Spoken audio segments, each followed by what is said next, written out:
করে যেন ইচ্ছে হলো যে একটু মালপোয়া বানিয়ে খাই। তার জন্য ময়দা নিয়েছি আর সুজি নিয়েছি, তাতে কিশমিশ দিয়েছি, চিনি দিয়েছি আর মৌরি দিয়েছি।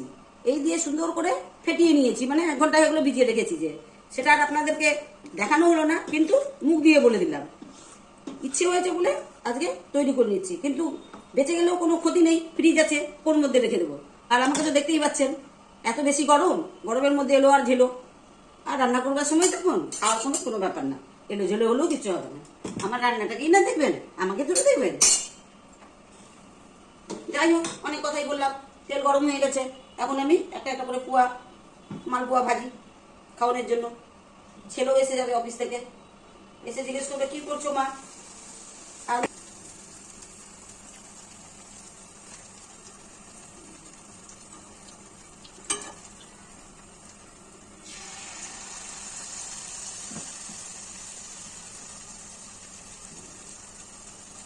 যখন ফ্রিজ ছিল না তখন অসুবিধা হতো, ইচ্ছে হলেও খাওয়া যেত না, কেননা রয়ে গেলেই তো সেন্ট হয়ে যাবে, আঠা আঠা হয়ে যাবে।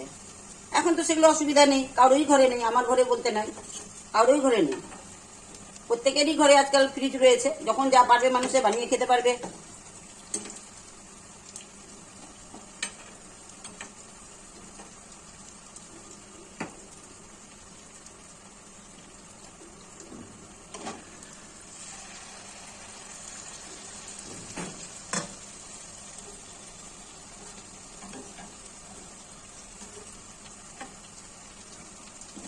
ও, একটা কথা বলতে ভুলে গেলাম, তো একটু দুধও দিয়েছি। দুধ দিয়েছি এই জন্য খেতে একটু বেশি টেস্টি হবে।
মালপোয়া খাওয়ার সবার ইচ্ছে হয়, কিন্তু যাদের সুগার আছে তারা তো খাবে না।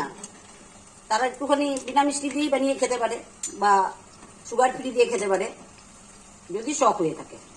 আর শখ না থাকলে তো কোনো ব্যাপারই নেই।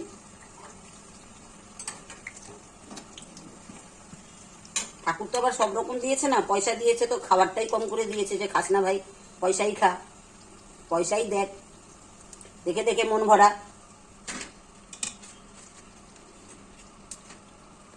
আর আমাদের অতিরিক্ত নেই, কিন্তু খাবারটা তো দিয়েছে, এখন শুনুন খাই, পরে দেখা যাবে যা হবে। খেয়ে তো নি এখন।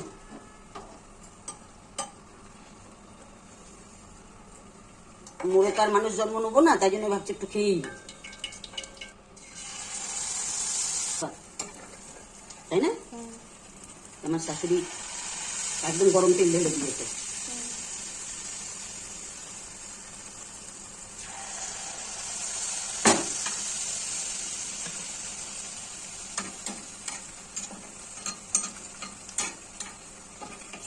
আমার ছেলে পেলে আবার মোটা মোটা যে হয় মালপোয়াগুলো, ওগুলো খেতে চায় না, তার জন্য আমরা একটু পাতলা করেই বানাই।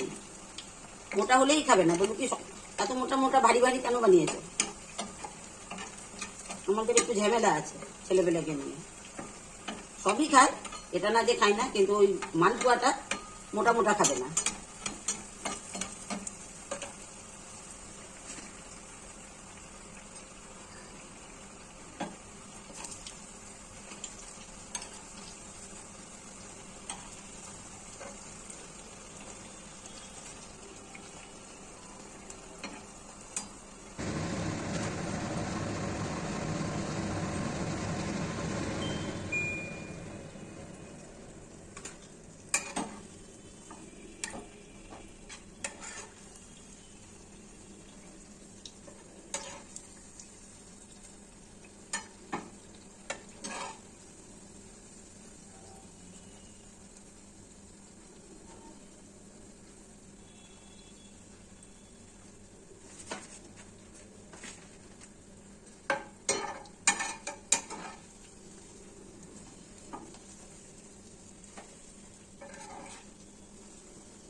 পাচ্ছেন কি গরম, গরমের মধ্যে পুরো চান হয়ে গেছি। এই খাওয়ার শখ হলে এটাই হয়। এই শখের খাওয়া বানতে গিয়ে আমি নিজেই বেশক হয়ে গেছি। ঠিক করবো বলেন, আপনাদের সঙ্গে কথাটা শেয়ার করলাম।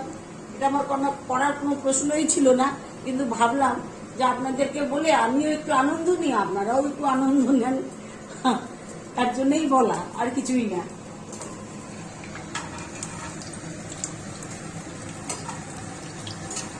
শখ মানুষকে কি না করায় বলেন, শুধু খারাপ জিনিস ছেড়ে।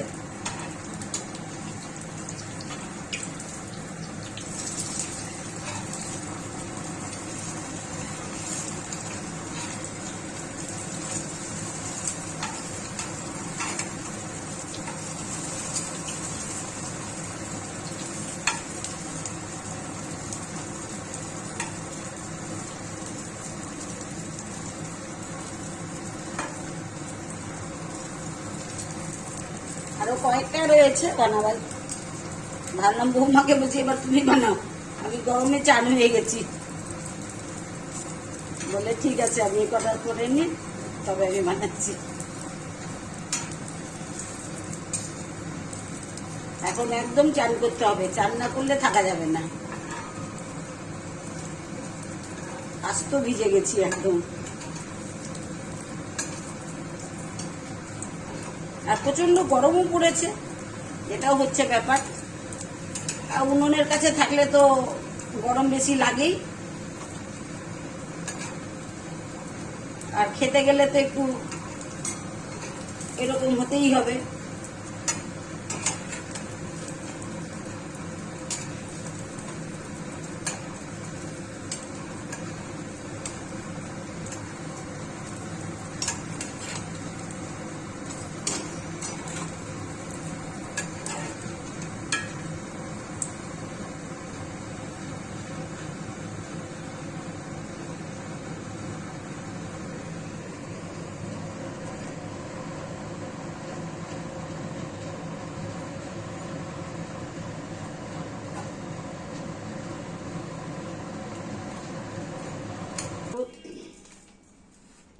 হ্যালো বন্ধুরা, এই যে সবকটা মালপোয়া ভাজা হয়ে গেছে, দেখতেই পাচ্ছেন।